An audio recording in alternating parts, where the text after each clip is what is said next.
બોડેલી તાલુકાના ઓરવાડા ગામની પ્રાથમિક શાળાના બાળકોના હાથમાં ચોપડીની જગ્યાએ ઝાડુ જોવા મળતા અનેક પ્રકારના સવાલો ઉભા થયા છે। છોટાઉદેપુર જિલ્લાના બોડેલી તાલુકાની ઓરવાડા પ્રાથમિક શાળાનો એક વિડીયો સામે આવ્યો।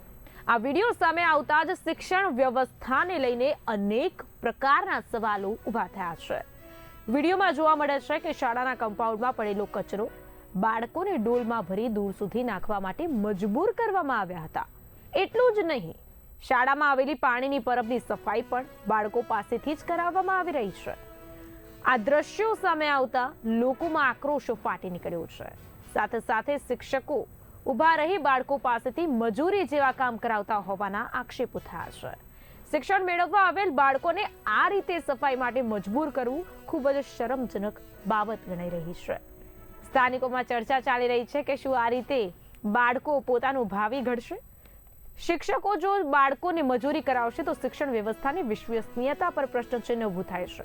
આ ઘટનાએ શિક્ષણ વિભાગને પણ ચકાસણી કરવા માટે મજબૂર બનાવ્યું છે। બોડેલી તાલુકાની ઓરવાડા પ્રાથમિક શાળામાં શિક્ષકશ્રીઓ દ્વારા વિદ્યાર્થીઓ પાસે સાફ સફાઈના અન્ય પ્રવૃત્તિમાં રોકાયેલા હોવાનું વિડીયો વાયરલ થયાનું જાણવા મળેલ છે।